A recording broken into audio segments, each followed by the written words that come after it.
Hello दोस्तों, स्वागत है आपका ज्ञान इंग्लिश विद ओमेंद्र में। और जैसा कि प्रीवियस वीडियो में हमने आपको कराया है सिनोनियम्स जो आपके प्रीवियस ईयर के टीजीटी एग्जाम्स में पूछे गए हैं, तो उसी का नेक्स्ट पार्ट आपके लिए लेकर आए हैं। ठीक है, आज की भी वीडियो आपके लिए वोकैबुलरी का जो पार्ट है वो आपका आज भी प्रीवियस ईयर के जो सिनोनियम्स आपके एग्जाम में अपीयर हुए हैं, जो मोस्ट रिपीटेड हैं, आए हैं बार बार, वही आपके लिए आज भी लेकर आए हैं। ठीक है, तो आइए देखते हैं आज का सेशन। कुछ वर्ड्स आपके लिए जो प्रीवियस ईयर में पूछे गए हैं। ठीक है, चलो देखिए, जैसा मैंने मेंशन भी किया है, टीजीटी का प्रीवियस ईयर के सिनोनियम्स केवल पढ़ेंगे, है ना, केवल सिनोनियम्स को देखेंगे। ठीक है, फिर नेक्स्ट जब हमारी वीडियो आएगी उसमें आपके लिए एंटोनियम्स लेकर आएंगे, पहले सिनोनियम्स पूरे कंप्लीट करेंगे। ठीक है, चलो देखते हैं। पहला वर्ड है लग्बोरियस। क्या वर्ड है? लग्बोरियस। ये आपका एडजेक्टिव होता है और इसका मीन्स होता है, हिंदी में अर्थ होता है इसका शोकाकुल, दुखी। ठीक है ना, बहुत मतलब दुखी होना, उदास होना, शोक में रहना, किसी में शोकाकुल हो जाना, है ना। तो ये सब वर्ड इसके हिंदी में मीनिंग हो सकते हैं। वर्ड है लग्बोरियस। ठीक है, looking sad and dismal. Looking sad and dismal. और ये आपका एग्जाम में ऑप्शन दिया गया था। ठीक है, मतलब एग्जाम में जो आंसर है आपका वो यही दिया गया है, लुकिंग सैड एंड डिसमल। दरअसल क्या होता है कि कभी कभी एग्जामिनर, हालांकि पिछले दो एग्जाम से, जो आपका 2021 में टीजीटी एग्जाम हुआ या 2016 में जो आपका टीजीटी एग्जाम हुआ है, दोनों एग्जाम्स में वोकैबुलरी थोड़ा हटके पूछी है आयोग ने, है ना। ऐसे वर्ड्स पूछे हैं, मतलब जैसे पहले सीधे सीधे वर्ड्स पूछे जाते थे, वर्ड दे दिया आपको और उसका सिनोनियम्स पूछ लिया, वैसी वोकैबुलरी आपसे नहीं पूछी गई है ना। सिनोनियम्स भी दिया है तो देखिए किस कैटेगरी से दिया है, लग्बोरियस, और इसका पूरा मीनिंग दिया गया है, लुकिंग सैड एंड डिसमल, है ना। केवल एक वर्ड नहीं पूछा है, मान लीजिए मेलनकली, मॉर्नफुल, डिजेक्शन, डाउनकास्ट, इनमें से कोई भी एक वर्ड ऑप्शन में दे देते आपको, तीन अलग वर्ड के साथ में, ऐसा नहीं दिया हुआ है। इस तरह से पूरी एक्सप्लेनेशन के साथ दिए हुए हैं, है ना। तो हमें मीनिंग्स भी याद रखने हैं और उनसे रिलेटेड वर्ड्स भी जरूर याद रखने हैं। ठीक है ना, चलो आइए एक सेंटेंस बनाते हैं इसके ऊपर। His face looked even more lugubrious. उसका जो फेस था बहुत ज्यादा दुखी लग रहा था देन यूजुअल।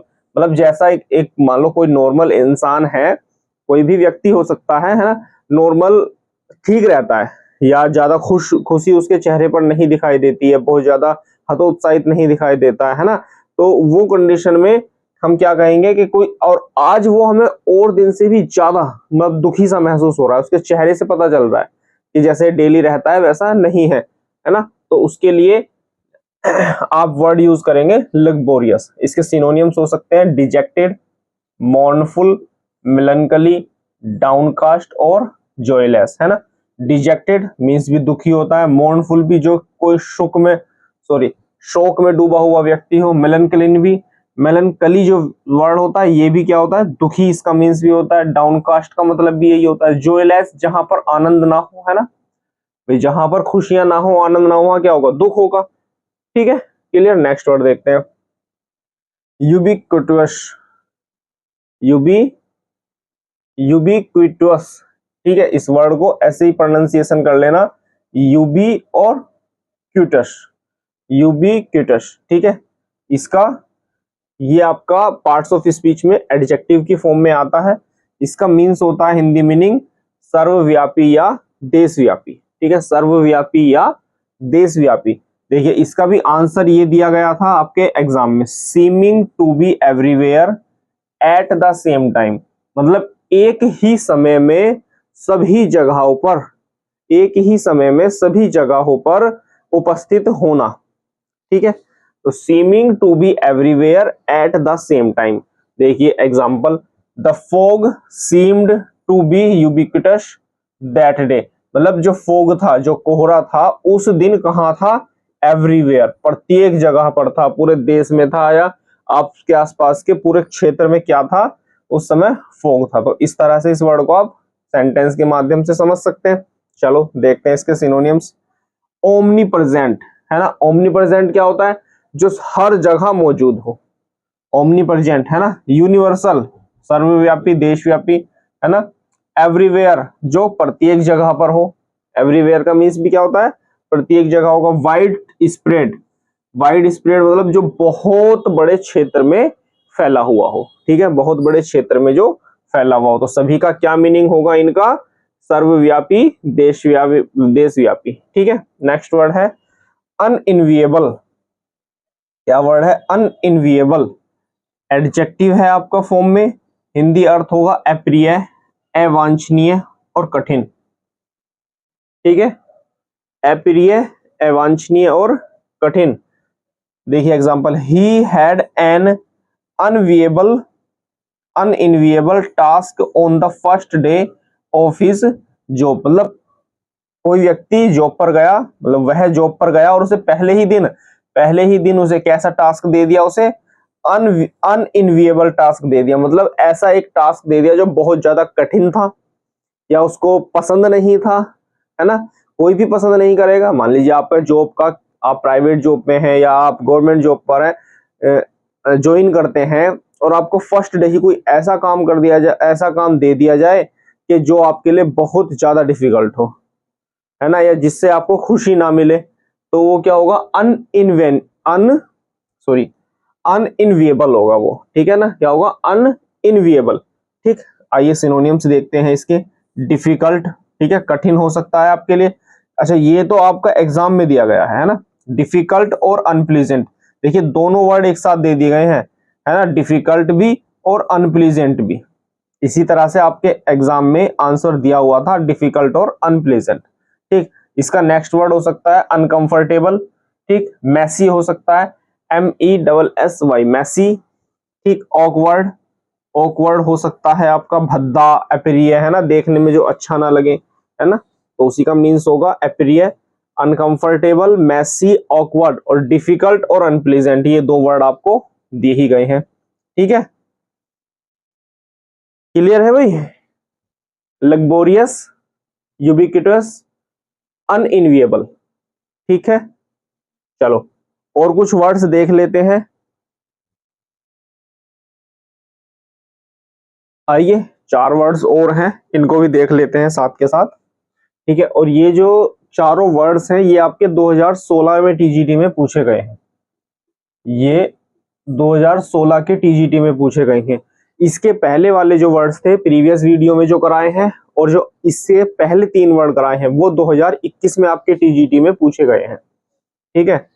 अच्छा, एक चीज और ध्यान रखिएगा, मान लीजिए आप एग्जाम में हैं, आपको वर्ड नहीं आता है, ठीक है, आपको वर्ड नहीं आता है, आपको नहीं पता है कि इसका सिनोनियम्स क्या होगा या इसका एंटोनियम्स क्या होगा, तो एक चीज ध्यान रखिएगा, ये जो मैं करा रहा हूं ना आपको, नाउन, एडजेक्टिव, एडजेक्टिव, एडजेक्टिव, आप कहीं भी किसी भी किताब में सिनोनियम एंटोनियम पढ़ेंगे तो मोस्टली आपको ऐसा लिखा हुआ मिल जाएगा अगर एक्सप्लेनेशन के साथ दिए गए हैं। तो बेटा एक चीज ध्यान रखना, अगर आपका वर्ड नाउन है जो आपसे पूछा गया है, जिस वर्ड के विषय में पूछा गया है, मान लीजिए इंडिगेंट है ना, ये इंडिजेंट या इंडिगेंट दोनों में से कुछ भी प्रोनाउंसिएशन आप पढ़ सकते हैं, ठीक है ना। तो ये जैसे इंडिजेंट वर्ड है और इस इंडिजेंट वर्ड का आपसे पूछा गया है सिनोनियम्स, ठीक है। ये कैसा है?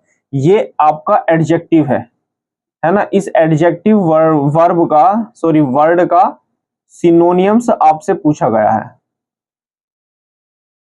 इस एडजेक्टिव वर्ड का आपसे सिनोनियम्स पूछा गया है। तो इसके जो आपको ऑप्शन मिलेंगे 1, 2, 3 और 4 या ABCD करके, ये भी वर्ड आपके एडजेक्टिव ही दिए गए होंगे। कभी कभी एग्जामिनर क्या करते हैं कि यहां एडजेक्टिव पूछ लिया जाता है लेकिन ये वर्ड आपका नाउन हो सकता है ना, वर्ब हो सकता है ना, इस तरह के वर्ड आपको दे दिए जाते हैं। तो जब इस तरह के वर्ड दे दिए जाते हैं तो आप इन वर्ड्स से ऐसे भी पहचान सकते हैं कि जो इसमें एडजेक्टिव होगा उसका एप्रोप्रिएट, कोशिश ये है कि मतलब उम्मीद ये रहेगी कि वो वर्ड कैसा होगा, उसका आंसर होगा, है ना। तो इस तरह से भी आप जो है पहचान कर सकते हैं। एक तरीका ये भी हो सकता है। चलो आइए देखते हैं। नेक्स्ट वर्ड है, देखिए, लियासन, है ना, इसी तरह से इसको पढ़ेंगे, लियासन, है ना। ये आपका एक पार्ट्स ऑफ स्पीच की फॉर्म में नाउन है और इसका मीन्स होता है मेल जोल, किसी के साथ मेल जोल रखना, किसी के साथ संबंध रखना, है ना, इसका मीन्स ये होता है।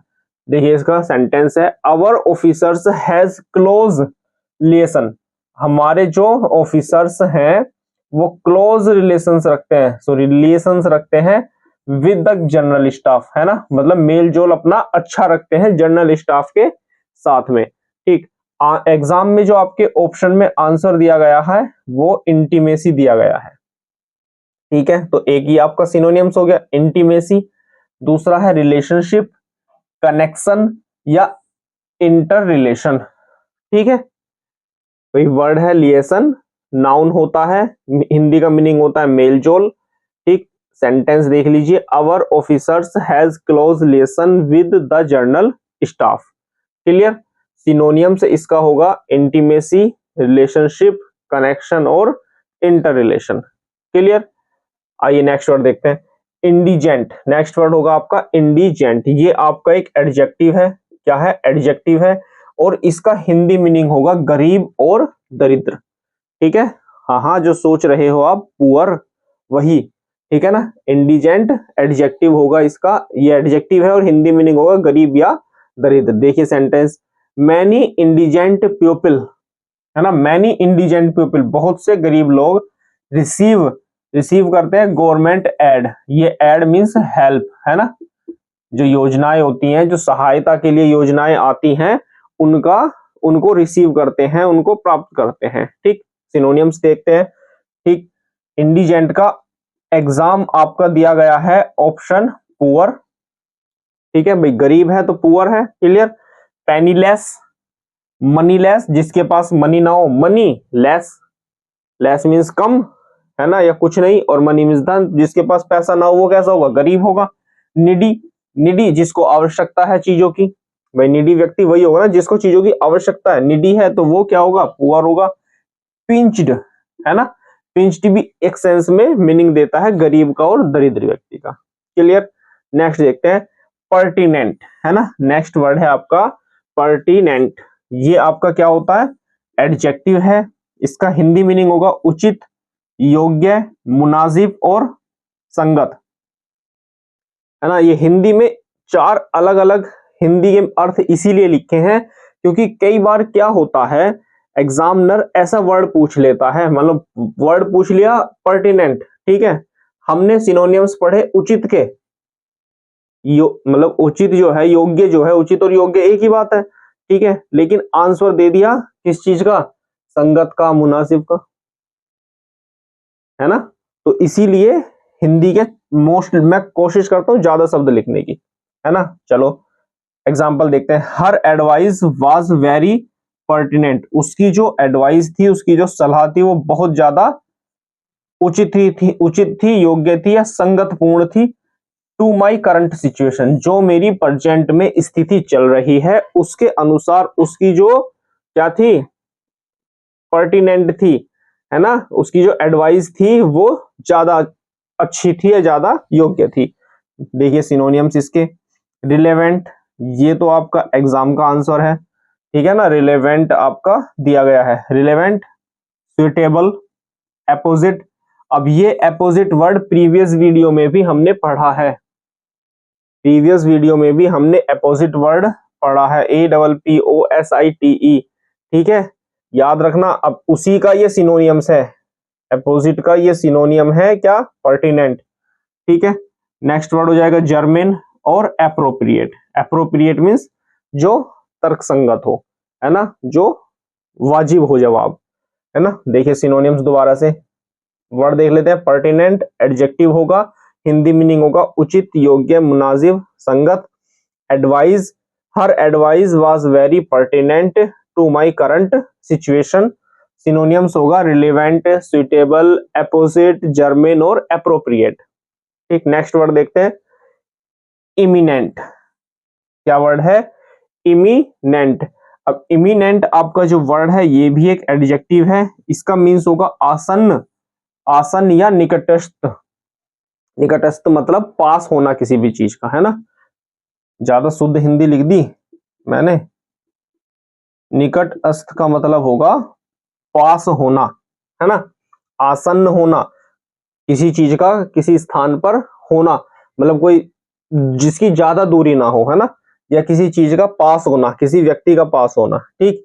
माई डिपार्चर इज इमिनेंट, मेरे डिपार्चर जो है, मेरे जो जाने का समय है वो इमिनेंट है ना, निकटस्थ है ना, मतलब जल्दी ही ऐसा समय आने वाला है, या बहुत ऐसा जल्दी समय आने वाला है जिसमें मैं जाने वाला हूं, ठीक है। देखिए सिनोनियम्स, मतलब वर्ड तो लास्ट लिखा ही है, देखिए आप कोइंसिडेंस देखिए, इमिनेंट, निकटस्थ। एग्जाम्पल देखिए, माई डिपार्चर इज इमिनेंट, है ना, हम लास्ट वर्ड पढ़ रहे हैं अपनी वीडियो का, तो हमारे लिए सुटेबल सेंटेंस है बिल्कुल ये मेरे लिए, माई डिपार्चर इज इमिनेंट। इस वर्ड को पढ़ाने के बाद हम भी चलेंगे, है ना, फिर मिलेंगे आपसे नेक्स्ट वीडियो में। चलो देखिए इसके सिनोनियम्स। नियर एट हैंड, है ना, आपके हाथ के पास होना, या close eight hand. Near eight hand, close eight hand, ये तो आपका एग्जाम का आंसर है, नियर एट हैंड, ठीक है। सिनोनियम से नेक्स्ट इसका क्या हो सकता है, क्लोज एट हैंड हो सकता है, इम्पेंडिंग हो सकता है, नियर तो पता ही है आपको कि नियर तो होगा ही, है ना। अप्रोचिंग हो सकता है, अप्रोचिंग जो आप जिसको आप अप्रोच कर सके, जो आपकी लिमिट में हो चीजें, है ना। पेरिलोस, और एक वर्ड है, नया वर्ड हो सकता है ये आपके लिए, पेरिलोस, ये भी इसका इमिनेंट का क्या होगा, सिनोनियम्स होगा, ठीक है।